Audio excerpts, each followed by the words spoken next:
violence. Exactly. Or even someone slapping someone, not to talk of terrorism. Exactly. You did all this. Why all the terrorists are roaming the streets freely? This whole verdict can be grounded in law, logic of. Exactly. Tell them, oh, tell them. Will I say they don't know this law? Because make it make sense. Sometimes I wonder, like, where are we heading to? Get convicted. Mazin Nnamdi Kanu may broadcast and so on. And you convict him for terrorism for mere words in the Federal Republic of Nigeria. One of president is being laid. So from here, we are heading to the Court of Appeal. That is it. Me, I know that they are going to appeal. Or the next court in this country yes. sits as a jury. We are going to approach the justices there to check out what happened in court today. Exactly. And we are pretty sure the justices will agree with us that today was the symbol of the clemency of justice that everybody has been suspecting all along. If the Court of Appeal disagrees with us, we head to the Supreme Court. But by God Almighty, Mazin Nnamdi Kanu is not going to stand convicted. Not at all. Is going to get overturned. Thank you. Amen. Hello.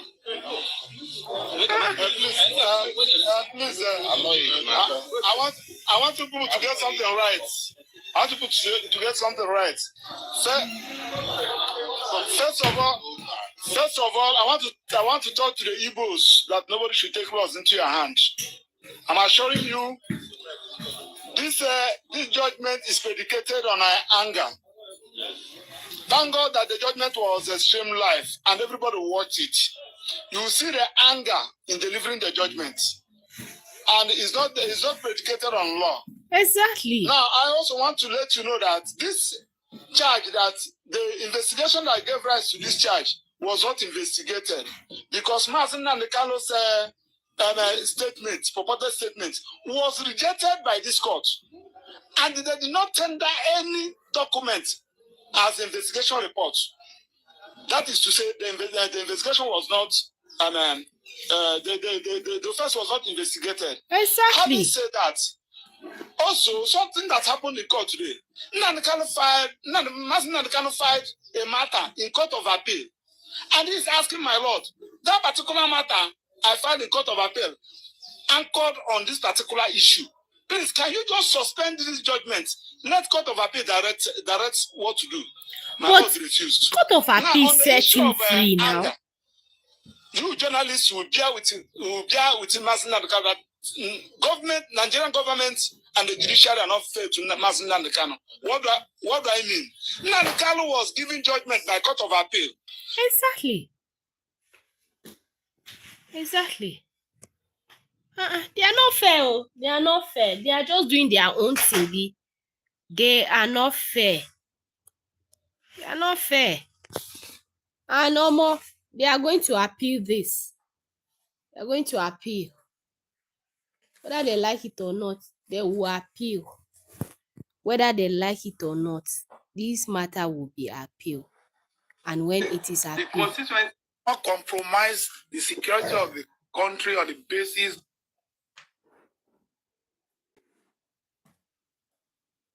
of Nigeria. They will not be able to sleep. When you look, thank God that the judgment was streamed live and everybody watched it. You will see the anger in delivering the judgment. Exactly. And it's not predicated on law. Yeah. Now, I also want to let you know that this charge, that the investigation that gave rise to this charge was not investigated. Because Mazin Nnamdi Kanu's purported statement, was rejected by this court. And they did not tender any document as investigation report. That is to say, the investigation was not, the offense was not investigated.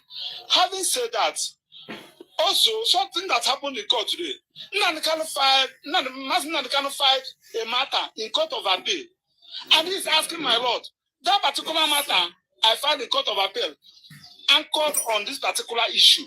Please, can you just suspend this judgment? Let Court of Appeal direct what to do. My Lord refused. Now, on the issue of anger, you journalists will bear with Mazi Nnamdi Kanu that Nigerian government and the judiciary are not fair to Mazi Nnamdi Kanu. What do I mean? Nnamdi Kanu was given judgment by Court of Appeal.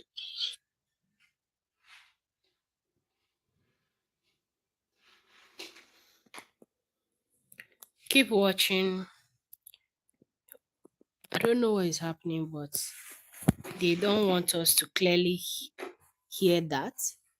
So they are doing everything within their power. I'm coming. So, the charges leveled against Mazi Nnamdi Kanu is unnecessary, honestly.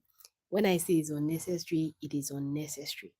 But I believe that God Almighty is going to see this, because I'll come back to all the charges. I'll come back to all the charges. I just want to show you how Mazi Nnamdi Kanu is leaving the courts right now. I just want to show you. Amnesty International has reported that the Kenyan authorities paid a network of trolls to threaten and intimidate young protesters during recent anti-government demonstrations. The new report by the human rights organization said the government agencies also employed surveillance and disinformation to target. So, Mazi Nnamdi Kanu's court, like, I just wanted people to watch and see how. 13 respectively. 7. 45, my lord, is not Nigerian law. It doesn't exist. It just doesn't exist. Why should I be in detention over charges that don't even exist, my lord? It doesn't. You are exceeding the 2 minutes. Okay. So I want you people to watch the judgment. I ask my lord that I be granted bail on very favorable terms, given that a concurrent judgment of the Supreme Court of Nigeria detected my lord and found that I did not judge bail. I never did. That was their finding. I did not judge bail. And that the revocation of my bail implied that. Okay. Thank you, my lord. Thank you. Yes, sir. You may sit down.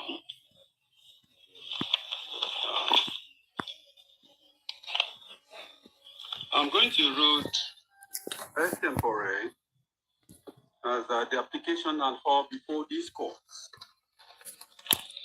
The defendant filed 3 applications after the matter was adjourned to today for judgment.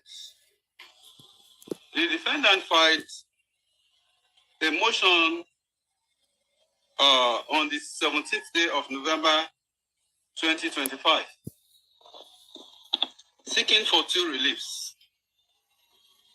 1, an order admitting the defendant's applicant to bail on liberal terms pending the determination of the invalid charge presently before this honorable court. When they read terrorists, the room is for an order declaring that the continued detention of the defendant applicant in the absence of a valid subsisting charge under a written law in force is unconstitutional and void. The second application is the motion on notice dated and filed on the 12th day of November 2025, seeking for 2 reliefs. The first relief, as stated in this motion, is an order referring certain substantial constitutional questions arising in this trial to the Court of Appeal, pursuant to Section 295, Sub 2 of the Constitution of the Federal Republic of Nigeria, 1999, as amended. The second relief is an order staying further proceedings in the charge, pending the determination of the referred questions by this court to Court of Appeal.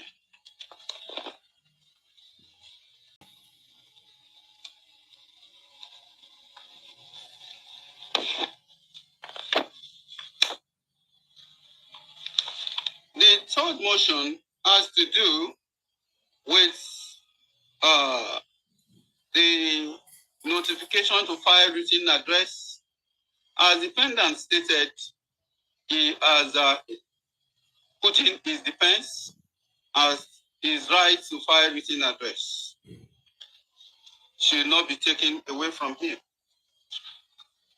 I've considered also the processes filed by the prosecution in reaction to some of the motions.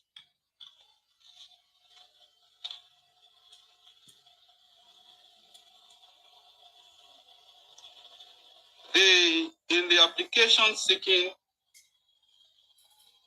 to refer some questions to the Court of Appeal, the defendant submitted inter alia that the court cannot proceed to give judgment on a defective charge not founded on a written law, and that the court cannot rule on count 7 of the charge, contrary to the decision of the Supreme Court. Exactly.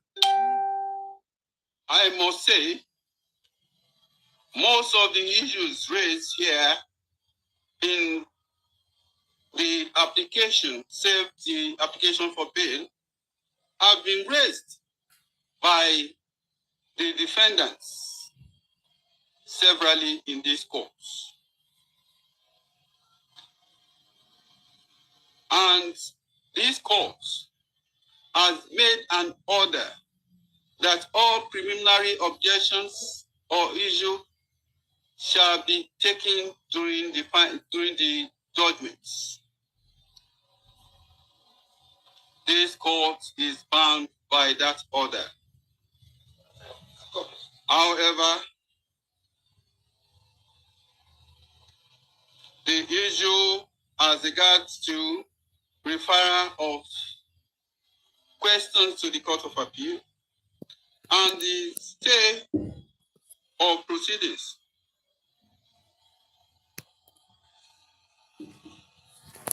She will not hear.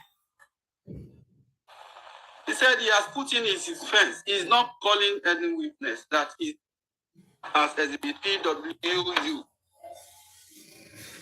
and that accepted ownership of the container and that he really relates this issue. One, whether the defendant May God have mercy on us. The court continue to appeal to him. In addition, the court will consider the interview the defendant found in the hand of the enemy. Their case. Apply for clemency and from Nigeria. My Lord, consequent upon the conviction, guided by the wisdom, well researched, to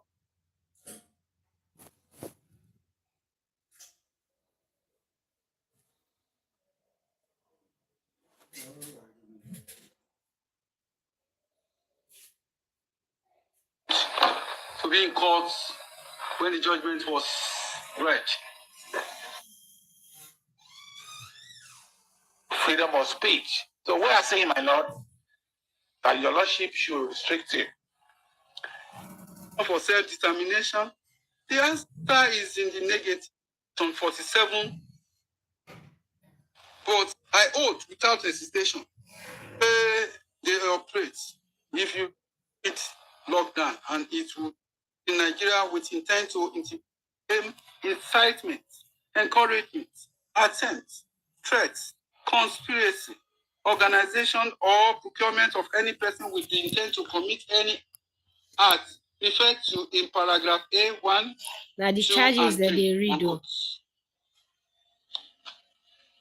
It was further added, and I quote, the crucial aspect of offense of terrorism is the creation of intense fear and anxiety. Terrorism, both what physical you say, and psychological, oh God, in the mind of members of the public, which has the effect of coercing, forcing, intimidating them to do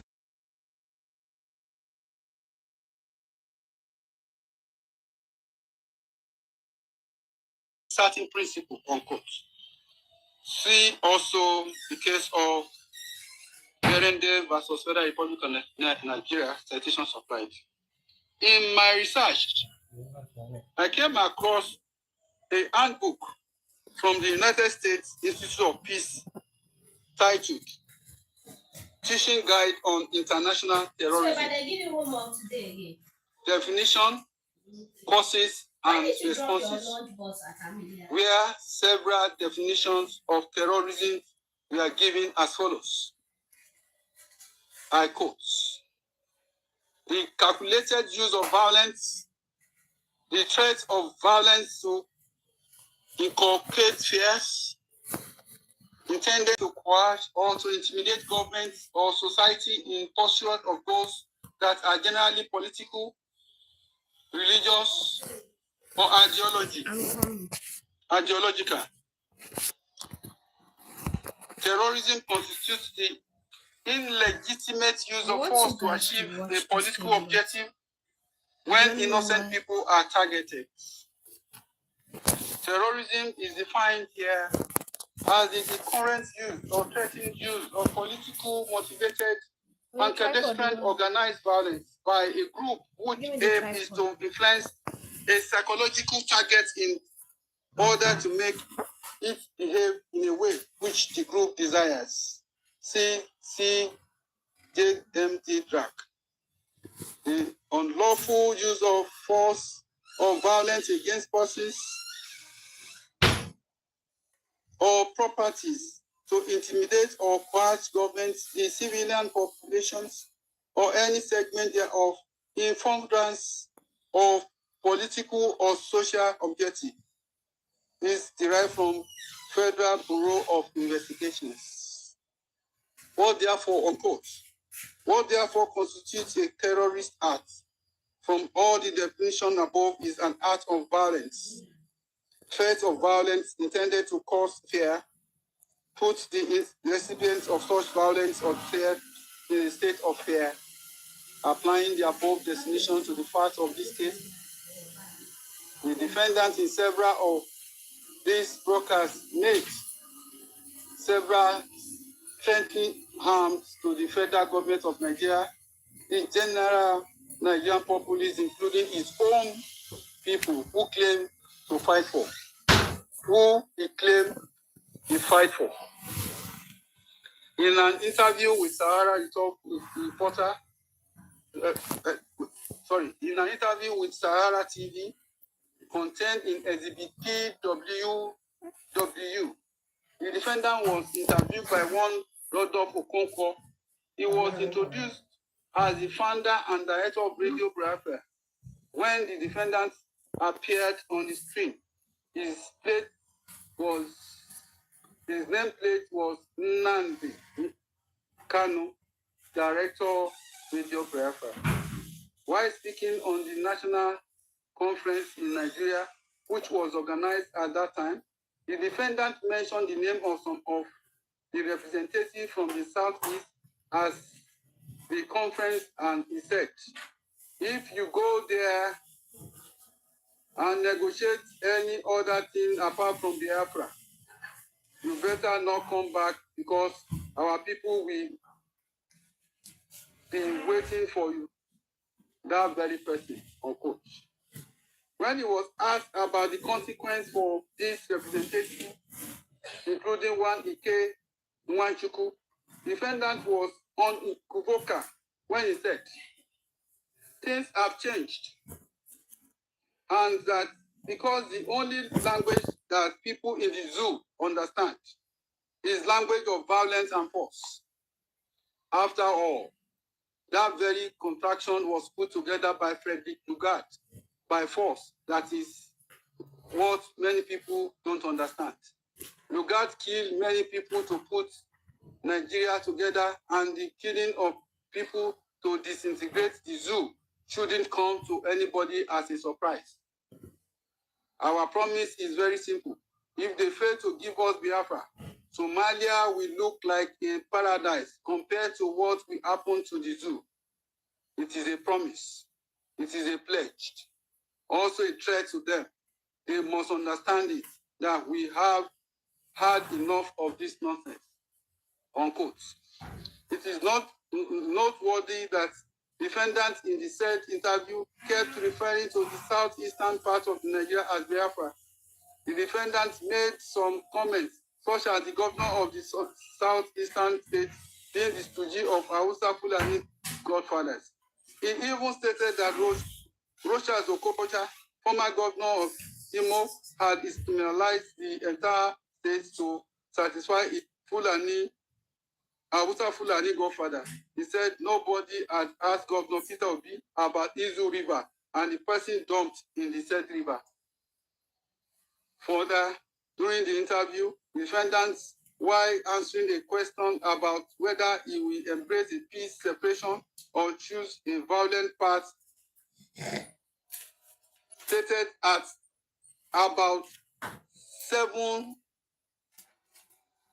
minutes 30-second mark of Sahara TV interview in exhibit PWW, which is a flash drive containing all its broadcasts, said, and I quote, "If they do not give us Biafra, there will be nothing living in that very zoo called Nigeria. Nothing will survive there, I can assure you," unquote. He also made reference to the Nigeria Civil War when he said, in 1967 to 1970, it's not 2010 to 2015. Then we had scientists, but now we have people who can make things happen even better than what we had in the late 60s. So that should ring a warning that we are not joking. 8 minutes mark in the flash. He said, "I do not believe in peaceful actualization of whatever rubbish is called. I have never seen where you will become free by peaceful means," unquote. The defendant also lent support for violent acts when he said he welcomed what a group known as Biafra Zionist group did when they unleashed violence at the Enugu State Government House. He even said he hoped more people will come out to join his group to overthrow the corrupt and inept persons in administration of the government, stating that Biafra must exist and it is their right to make sure it happens. In the broadcast of 16th May 2021, also contained in exhibit PWW, the defendants in the beginning of the broadcast stated thus: "My name is Nnamdi Kanu. I am the leader of indigenous people of Biafra, IPOB, and director of Radio Biafra and Biafra Television. I will remain a loyal servant of the people of Biafra." He further stated around 51 minutes mark, and I quote, "If God is on our side, which I know He is, the army of Nigeria will die in Biafra land. Everybody will die. I will be the one leading it. By God's grace, everything called Nigeria will perish in Biafra land.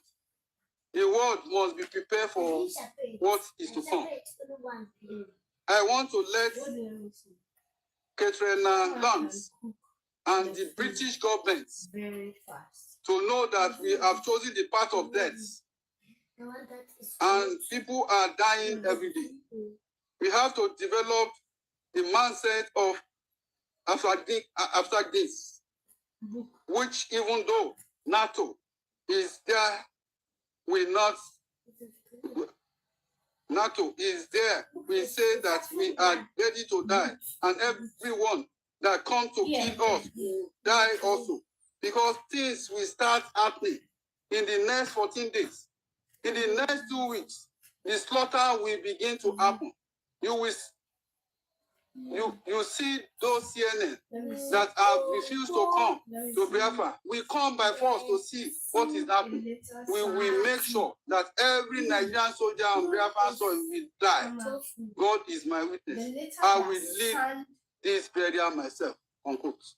Okay. Around 55 minutes mark to the exhibit, he said, and I quote, I want the United Government to understand that we are ready to die than be slaves, unquote.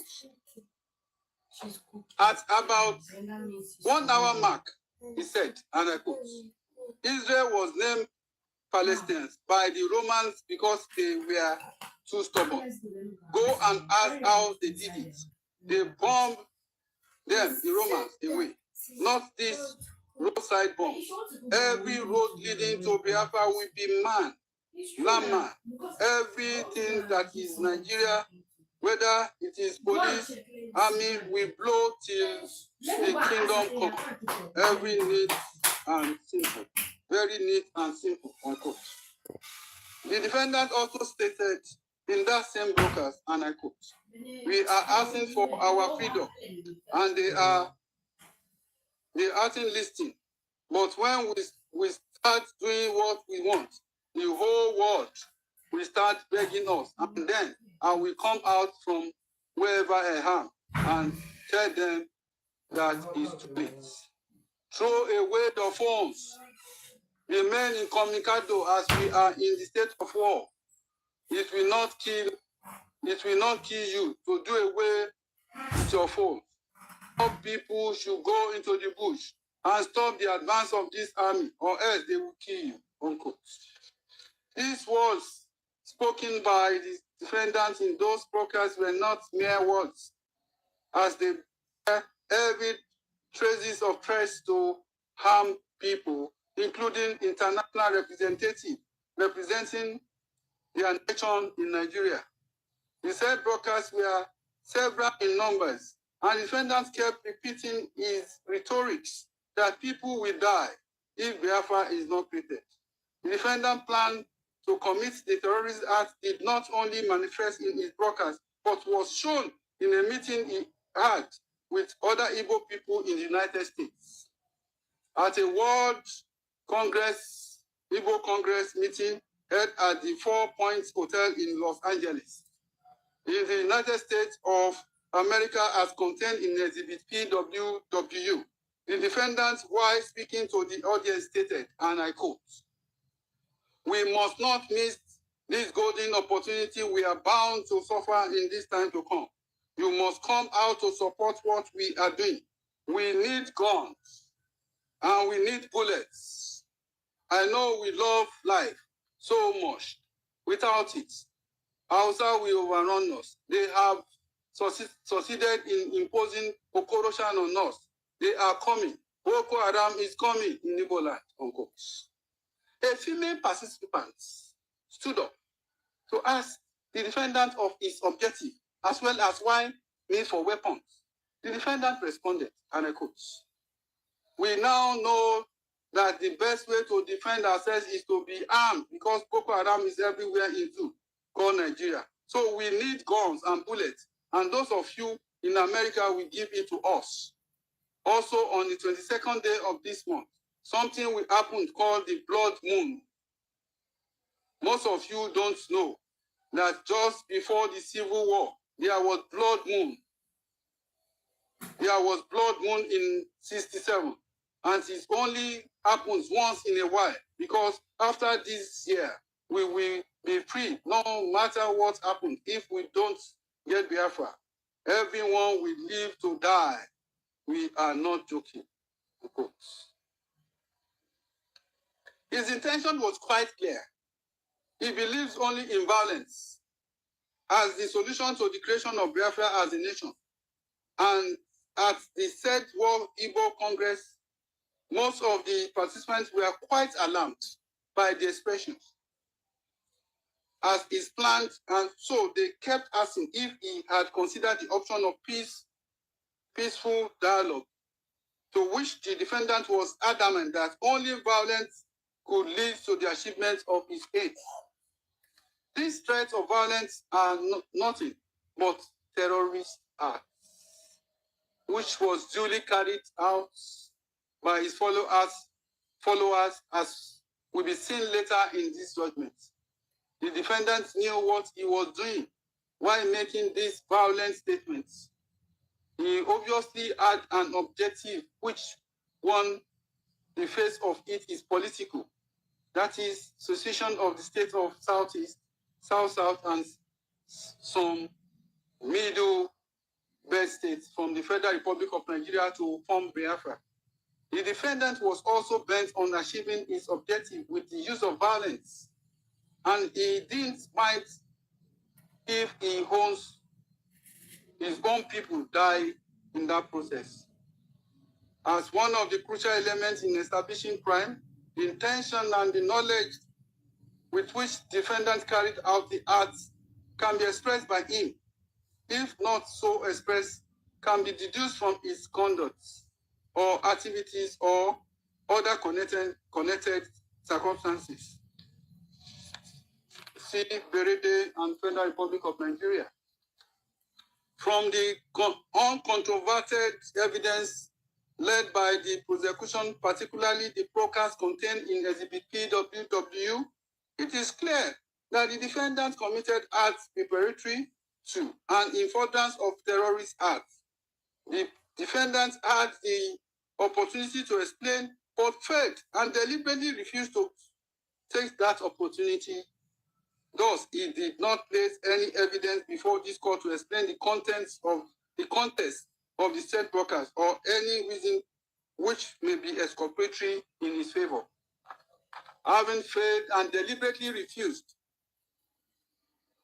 to enter defense or give explanation, the court will rely on the uncontroverted evidence of the prosecution. This court therefore holds that the prosecution has established count one of the charge beyond reasonable doubt. Consequently, the defendant is hereby convicted in respect of count one.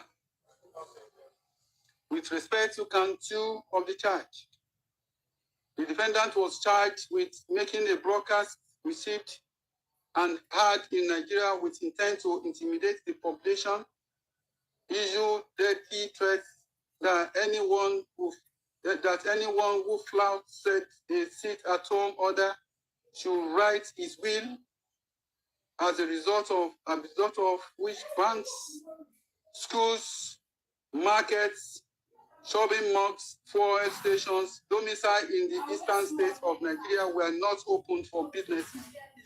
Citizens and vehicular movements in the eastern states of Nigeria were grounded. This offense is also punishable under Section 1(2)(b) of the Terrorism Prevention Act